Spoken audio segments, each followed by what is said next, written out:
Cowboys the only team I know that can score 54 points on a top 10 NFL defense and get hated on for it.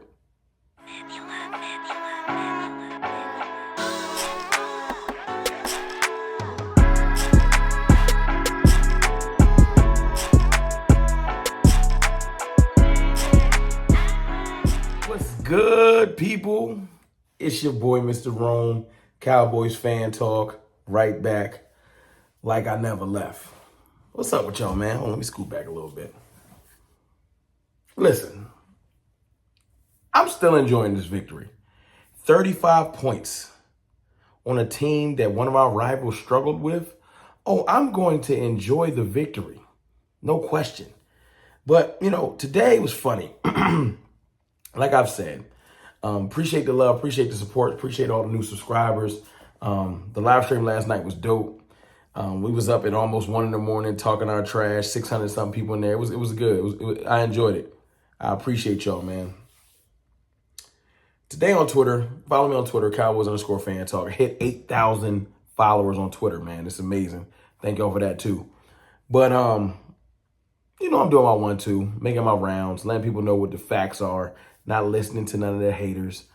And, it's funny to me, like, I watched a lot of national media come out today. I'm talking about from ESPN to FS1, Dan Orlovsky to Colin Cowherd to Skip Bayless, literally try to make me feel bad that my team scored 54 points, as if that's easy to do on any team in the NFL. But this is the kicker. This is the kicker. We did that versus if I'm not mistaken, a top 5, at least top 7 defense. Now, their numbers are all out of whack now. Somebody dropped 54 points on you. You right out of there. But I'll put the numbers up right now. They're still top 8 in yardage. Now, they're out of the top 10 in points. You score 50 on somebody, I'll do that to you. But my point is, they was factually a top 10 defense. You look at the Colts games all year. They haven't let a team score more than 27 all year. Gilmore and them boys been playing good defense. Good stingy defense. And they gave us a good tussle. And then, as I said in my thumbnail, in my video yesterday, when we turn up, can't nobody touch us. We untouchable when we turn up. When we lock in, and they was trying to hold us down yesterday. But when we locked in, and this is another kicker I heard today. Literally, it wasn't your offense, it was your defense, because the defense turned up. We're the only team I know that people try to hate on us for segments of our game. Like, well, y'all struggled to the third quarter. How we struggled, we was leading. We were leading the game. They were still trying to come back to catch up to us. So I don't understand what the struggle was. We weren't down catching up to them. We were in the lead. Let's get that straight, right?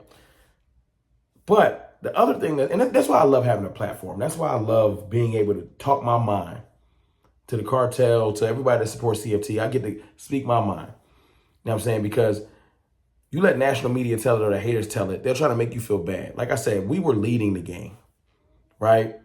They tried to tell me that, they said, well, the only reason you did that is because they gave you the ball. As if the Colts went out there and during offensive plays, took the ball and laid it down and said, here, Cowboys, please come take it. Y'all didn't see Deron Bland with some of the most acrobatic interceptions of the year? Like literally just taking the ball from people. We punching the ball and ripping it out and causing fumbles, and somehow they're saying, well, they're giving it to you. But when other teams get turnovers, it's takeaways. When we get turnovers, they're giving it to you. Narratives are real, people. I hate to say it, they're real. Haters are real, and they'll find any way to detract from the Cowboys. As I said earlier in the week, last week, what happened to the Diggs hate? I haven't heard yards given up all year for any cornerback. But last year they ran with it. They'll find any way to hate on us, right? Then I heard today, it wasn't your offense. It wasn't your offense. Then I looked back and said, hold on. So I saw Jalen Hurts throw for 150 yards, and it was acceptable, and 2 touchdowns. My team, my quarterback went for 170.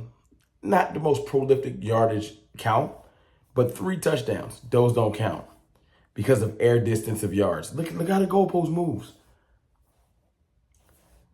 It's just a running game. Instead of saying the Cowboys have an explosive offensive attack, they try to compartmentalize and separate it. Well, it's because of your running game. But when it's another team, it's their running game is so unstoppable, they can beat you in so many ways.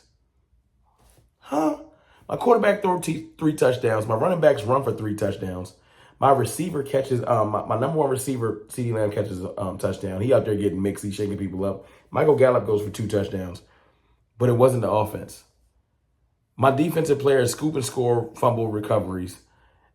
And we're supposed to somehow feel bad. Like, how are you trying to make me feel bad about a 54-point, 35-point win over a top 10 defense? How, Sway? How? This is why I ignore people. I do me. I just talk. I don't pay nobody no mind when they try to come through and hate on what we doing, because I know how good we are. We 9-3. And at the end of the day, the reason why people talking about it so much is because they're scared. They're not used to a Cowboys team that looks good this side on this good on both sides of the ball. They just not. Still leading the league in sacks. Still leading the league in pressures. My defense is something to be marveled at. My offense has become something to be marveled at. And then the scariest thing is Tyron Smith is coming back. The practice window's opening this Wednesday. 21-day window opens this Wednesday, right? Tyron Smith's coming back. Odell Beckham was in the building today. His medical checked out. I'm almost positive. I feel like I've been back and forth with this thing, like literally back and forth. But I don't know where the energy's going. I just don't feel like he's going nowhere else. I feel like he's coming to us now. Like, I don't know. Maybe I'm wrong. But even if not, like, look at our offense. 199 points. 199 points scored in the last, 3 weeks. Like, it's crazy. No, last 5 weeks. 5 weeks. But still, the fact of the matter is our offense is looking crazy. We did lose somebody yesterday, man. Shout out to Anthony Brown, man. He tore his Achilles. That's a rough injury to lose. That's our starting quarterback. Now, I know the first thing you'll say is he always getting burnt over the top. But some of the couple of splash plays, right? Don't let the fact that the splash plays, don't let the splash plays detract you from his overall good play. Remember, he got a concussion in the Packers game, and we was looking crazy in the secondary. Anthony Brown will be missed. Now, I got faith. How about this? I'm going to try to have faith in Kelvin Joseph. I used to be the president of the Boss Man Fat Fan Club. I did. His physical attributes, his tenacity, some of his swag. I was like, he going to be a great cornerback. And it just never panned out. There's a whole bunch of off the field mess and craziness. But I feel like he's one of those people where he needs the responsibility to lock in. I feel like him being like, yo, it's your job to lose. Now, we got another guy named Kendall Sheffield, I think that's his name. Used to play for Dan Quinn in Atlanta. He's been playing some outside corner. I think they're going to give Joseph a chance before they go outside of the building. That's the Cowboys way. Before we go sign up a bunch of people, we're going to give them a chance. If in the next 2 weeks we look that bad at corner, they'll sign somebody. I have no doubt they'll sign somebody. They might still sign somebody just for depth purposes. But I feel like they're going to give Kelvin Joseph a chance to try. They're going to give Sheffield a chance too. I was thinking earlier, I wish that they'd give Israel Mukuamu a chance. He used to play corner, but they might not do that. I would say move Deron Bland to the outside, but they might not do that, even though he's been playing excellent inside. So maybe you just leave him alone. The cornerback thing is something that we need to keep our eye on. I don't think it'll derail the season, but it could come back to bite us. The best thing is, though, we're not dealing with no amazing quarterbacks in the playoffs. Think about it. It ain't no amazing quarterbacks in the playoffs. We got the best quarterback outside of Tom Brady in the entire playoffs. I said it. I know somebody going to come in here talking about Jalen Hurts. I ain't even here to hate on Jalen Hurts.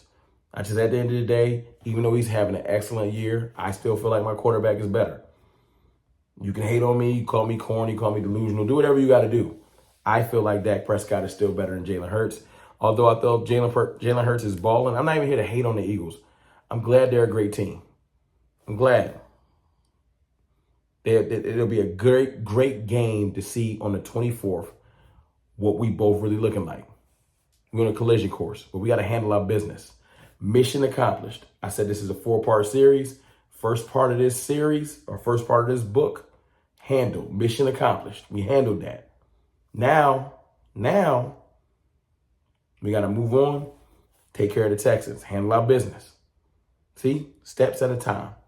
But I'm happy with the team. Y'all enjoy the victory. Stop letting haters dictate how you feel about your team. It's your boy, Mr. Rome. I'll holler.